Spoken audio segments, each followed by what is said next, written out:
Este es el canal de la libertad, el de la justicia y la paz de nuestro pueblo, la señal de las leyes y la transparencia, Ventana de la Verdad, por la Venezuela que todos queremos, Capitolio TV. Gracias, presidente. Colegas diputados, esta sesión de hoy tiene la importancia de darle el apoyo, agradecer a 7 países que, de acuerdo al artículo 14 del Estatuto de Roma, remitieron a la fiscal una situación aquí en Venezuela, a la fiscal de la Corte Penal Internacional, en que parezca, de acuerdo con el estatuto, con su venia, voy a leer ese artículo: todo Estado parte podrá remitir al fiscal una situación en que parezca haberse cometido una o varios crímenes de la competencia de la Corte. Y dentro del ejercicio de la competencia de la Corte, artículo 13, se señala que la Corte podrá ejercer su competencia respecto de cualquiera de los crímenes a que se refiere el artículo 5 del Estatuto de Roma. Ese artículo 5 señala que dentro de la competencia de la Corte,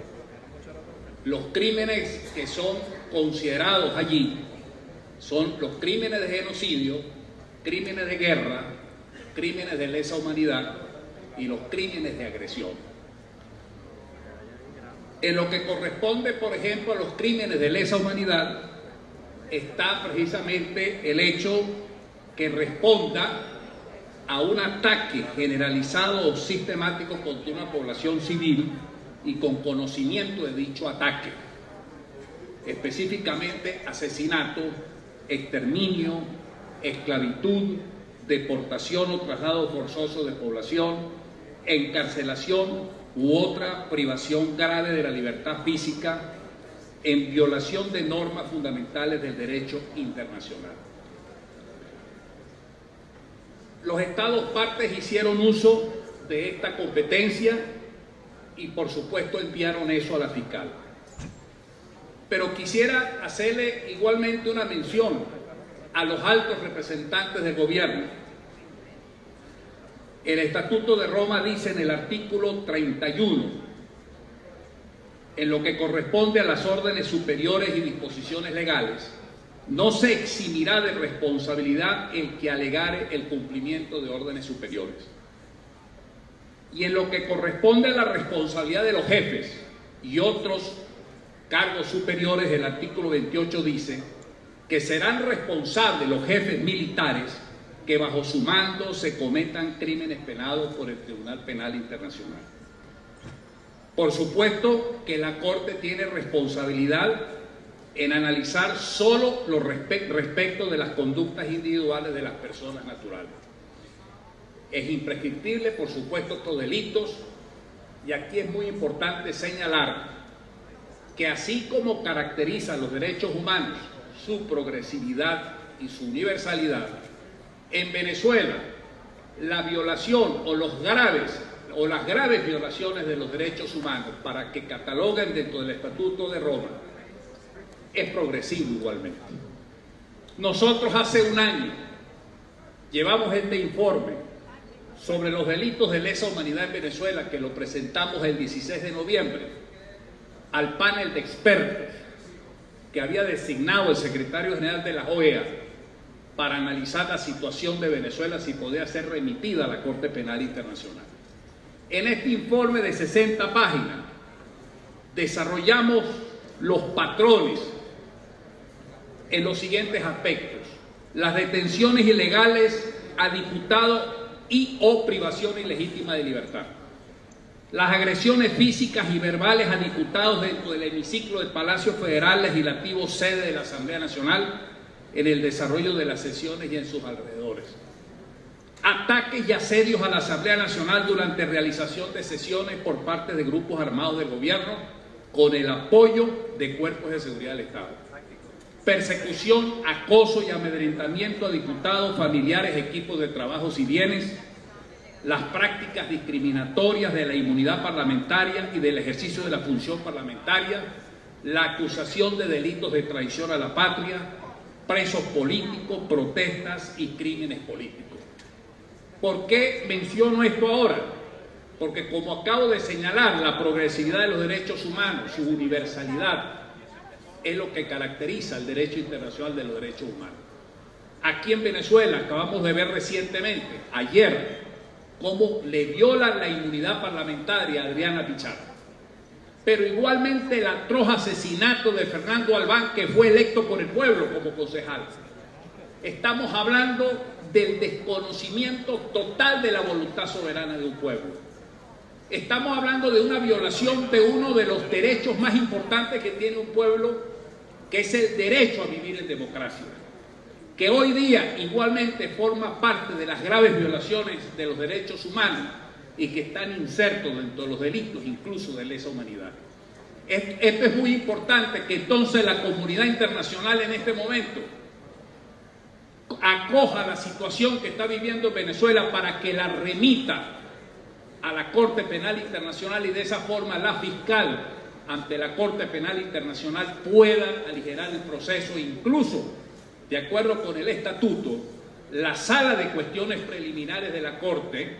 analiza si efectivamente hay méritos para que la fiscal proceda con su investigación, y puede llegar el caso que en el proceso, si la Sala de Cuestiones Preliminares decide que hay mérito para el enjuiciamiento, ordenar la detención de las personas que están incursos en esta responsabilidad penal individual. Es muy importante señalarlo, porque esta asamblea no puede estar rezagada frente a esta situación.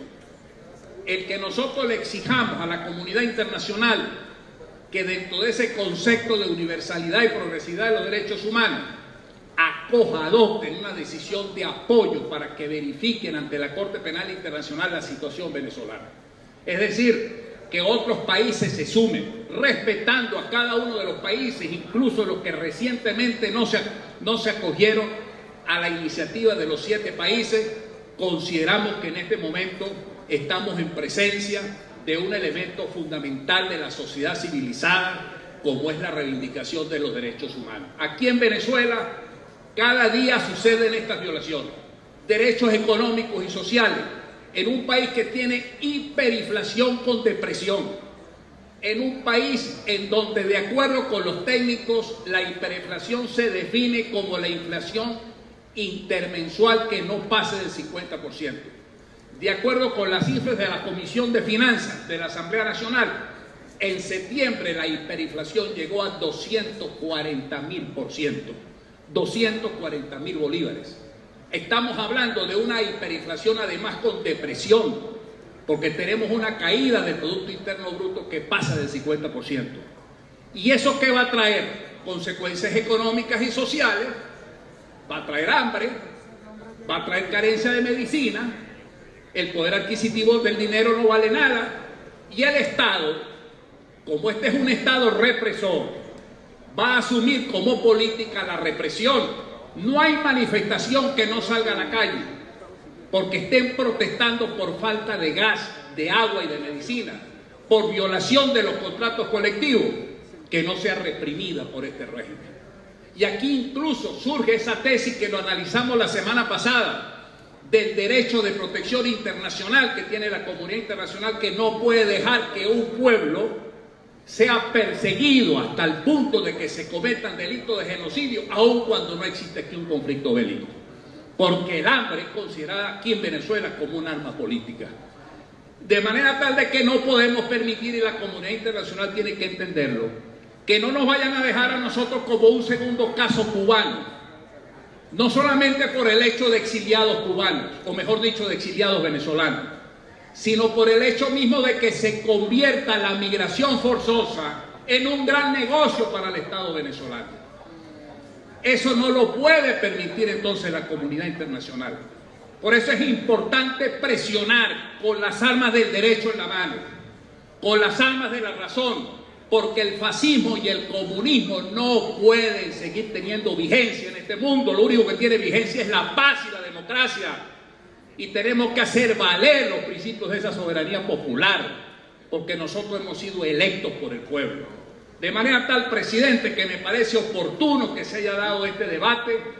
que nosotros le pidamos a la comunidad internacional el respaldo solidario, porque la democracia hoy día es un derecho fundamental. Los pueblos tienen derecho a vivir en democracia. La Corte Penal Internacional va a analizar los casos de manera individual,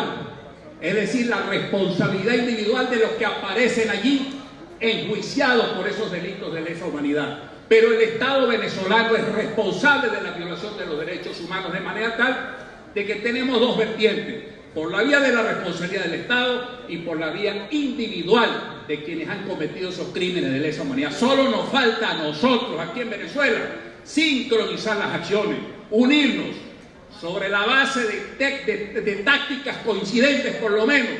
para que de esa forma nosotros logremos el objetivo de erradicar esta tiranía perversa que persigue a la soberanía popular, porque a nosotros nos han perseguido o nos quitan el pasaporte y nos violan el derecho de inmunidad parlamentaria, o a la soberanía popular la asesinan, como el caso de Fernando Albán, un concejal electo por el pueblo que fue vilmente, atrozmente asesinado por este régimen, o mejor dicho, por esta tiranía. Así pues, compañeros, colegas diputados, presidente, demás miembros de la Junta Directiva, me parece oportuno, creo que hay que elevar esta voz, hacerlo llegar a la comunidad internacional, a todas las embajadas, pedir la cooperación en este momento, porque Venezuela fue históricamente muy generosa con los países que conocieron el nazismo, el fascismo y las dictaduras del Cono Sur. Venezuela fue sumamente generosa y amplia. Venezuela entonces le exige a la comunidad internacional, el pueblo venezolano, le exige a la comunidad internacional un respaldo decisivo, porque aquí vamos a advertir y nos adelantamos a las circunstancias. Al gobierno le interesa esta situación, y como le interesa desde el punto de vista político y hasta económico, va a buscar reprimir al pueblo. Solo que nosotros no somos una isla, somos un país con más de 30 millones de habitantes, que todavía tenemos la fuerza de esta Asamblea Nacional, que debemos sentirnos orgullosos de estar aquí, porque no llegamos impuesto a dedo, sino que llegamos por la voluntad soberana del pueblo y hemos resistido aquí en esta Asamblea Nacional, pese a todos los ataques sistemáticos del régimen contra todos nosotros. Así pues, compañeros diputados, con todo el ánimo, con toda la fuerza, exijamos entonces a la comunidad internacional que nos apoye en esta lucha, que libren la actividad que corresponde en todos los organismos para que se acelere lo que está a nivel de la fiscal de la Corte Penal Internacional, y nosotros seguir enriqueciendo ese expediente con todas las violaciones sistemáticas que a diario están ocurriendo aquí en Venezuela, en donde los derechos colectivos, los derechos sociales, los derechos a la vida, los derechos a la salud, los derechos a tener un buen ambiente, incluso el derecho a la vida, por supuesto, están siendo conculcados sistemáticamente por una política de secuestro y de agresiones del Estado venezolano. Muchas gracias, presidente. Este es el canal de la libertad, el de la justicia y la paz de nuestro pueblo, la señal de las leyes y la transparencia, Ventana de la Verdad, por la Venezuela que todos queremos, Capitolio TV.